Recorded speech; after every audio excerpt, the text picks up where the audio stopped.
Welcome to our YouTube channel physio Shiksha. आज हम लोग बात करने वाले हैं पेशेंट के असेसमेंट के बारे में। तो अगर मान लीजिए कि कोई ऐसा पेशेंट आप लोगों के पास में आता है जिसकी गर्दन में दर्द है, तो आप उसको किस तरह से असेस करोगे, तो आइए बात कर लेते हैं। सबसे पहले हम लोग पेशेंट का असेसमेंट करने के लिए किन किन चीजों का याद रखते हैं, वो है उसका डेमोग्राफिक डाटा। तो हम लोगों को उसका डेमोग्राफिक डाटा कलेक्ट करना है। उसके लिए हम लोग क्या करेंगे, सबसे पहले हम लोग पेशेंट से उसका नाम पूछेंगे, जैसे कि जो भी उसका नाम हो XYZ। देन नाम लिखते समय आपको हमेशा याद रखना है कि नाम सिर्फ अकेला नहीं होगा, उसके साथ में या तो जैसे फीमेल पेशेंट है तो अगर डॉटर है तो डॉटर का तो किसकी डॉटर है उनका नाम, या फिर अगर मेल पेशेंट है तो सन है तो किसके सन है, और अगर मान लीजिए कि फीमेल है और मैरिड है तो वो किसकी वाइफ है। क्यों? क्योंकि बहुत बार ऐसा होता है कि पेशेंट के नाम के अंदर कंफ्यूजन हो जाता है। उसके बाद में हमें उनका एज पता करना है। बहुत सारी ऐसी बीमारियां होती हैं जो हमारे को एज रिलेटेड होती हैं, जैसे कि पर्टिकुलरली किसी एक एज के बाद में ही उनको देखा जाता है।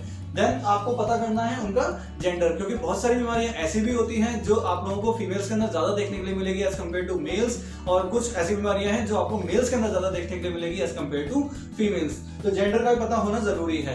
ऑक्यूपेशन इसलिए मैं यहाँ पे बोल रहा हूँ क्योंकि बहुत सारी बीमारियां आपको लोगों के ऑक्यूपेशन की तरफ से भी आ जाती है। फॉर एग्जाम्पल आपने देखा होगा कि फार्मर्स के अंदर उनके अंदर जो ब्रीदिंग जो प्रॉब्लम्स होती है वो ज्यादा देखने के लिए मिलती है, या फिर ऐसे लोग जो लेबर वर्क करते हैं उन लोगों के अंदर आपको ज्यादा ब्रीदिंग प्रॉब्लम्स देखने के लिए मिलेगा, जैसे कि जो लोग कोल माइंस में या फिर केमिकल फैक्ट्रीज में काम करते हैं। ऐसे आप लोगों ने देखा होगा कि वो लोग जो कुछ आयरन और फैक्ट्रीज के अंदर काम करते हैं, या फिर वो लोग जो हमारे पास में जो स्टील बार्स होती हैं उनकी फैक्ट्रीज के अंदर काम करते हैं, तो उनके लिए प्रॉब्लम्स मस्कुलोस्केलेटल की तरफ से थोड़ी सी ज्यादा होती है।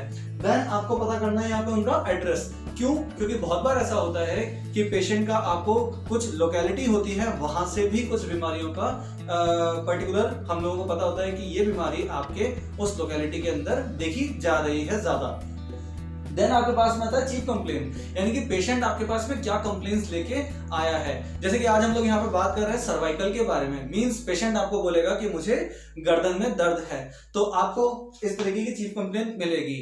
देन अब लास्ट में आता है हमारे पास में पेशेंट की हिस्ट्री के अंदर आप लोगों को क्या करना है, पहले पेशेंट की कोई पास्ट मेडिकल हिस्ट्री रही हो तो उसके बारे में पूछना है। मींस मान लीजिए कभी उसने कोई सर्जरी कराई हो, या फिर पहले कभी कोई बीमारी से ग्रसित हुआ हो, जैसे कि फॉर एग्जांपल आपको मिल सकता है पोलियो का मिल जाएगा, या फिर किसी भी इन्फेक्शन का मिल जाएगा, जैसे कि टीबी हुआ या कुछ भी हो सकता है। ये तो हुआ एक इन्फेक्शन की बात। मान लीजिए किसी ने सर्जरी कराई हो, किसी का एक्सीडेंट हुआ हो, तो इस तरीके की अगर कोई हमारे पास पास्ट मेडिकल हिस्ट्री है पेशेंट की, तो उसको हम लोग पहले पेशेंट से पूछना पसंद करेंगे।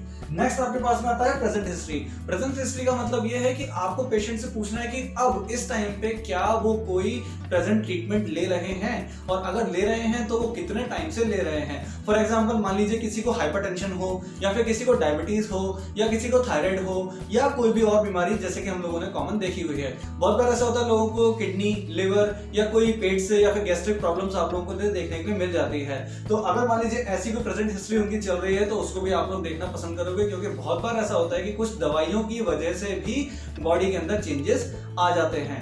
नेक्स्ट आपके पास में आता है फैमिली हिस्ट्री। मींस आपको इस बात के लिए पता करना है कि क्या उनकी फैमिली में पहले से कोई बीमारी चलती हुई आ रही थी क्या, जो इस तरीके की तकलीफ पैदा कर सकती है।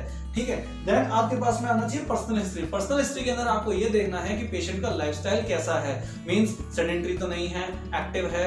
देन उसके बाद में उसका खान पान कैसा है, ड्रिंकिंग या स्मोकिंग वगैरह तो नहीं करता है, या फिर किस तरीके का खाना खाता है, वीगन है या फिर नॉन वेज है। तो ये सब चीजें हम लोग यहाँ पे कंसिडर कर लेते हैं। और वीगन और नॉन वेज के अंदर इसलिए मैंने बात कर रहा हूँ क्योंकि बहुत बार हमारे पास में कार्बोहाइड्रेट और प्रोटीन से रिलेटेड चेंजेस बॉडी के अंदर देखने के लिए कई बार मिल जाते हैं। और जैसे कि विटामिन और मिनरल्स हम लोगों को अपने डाइटरी प्रोडक्ट्स की वजह से मिलते हैं, तो बहुत बार ऐसा देखा गया कि आपको विटामिन और मिनरल्स की कई बार डेफिशिएंसी हो जाती है। तो उनको पूरा करने के लिए भी हम लोग को ये पता करना है कि पेशेंट के खान पान का तरीका क्या है।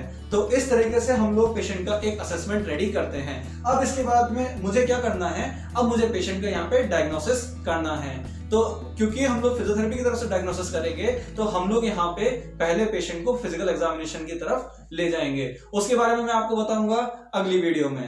तब तक के लिए स्टे हेल्दी, स्टे फिट, और अगर वीडियो अच्छी लगी हो तो वीडियो को लाइक करें और शेयर करें, सब्सक्राइब करना बिल्कुल ना भूलें ताकि आप हमारी बाकी वीडियोस भी देखते रहें।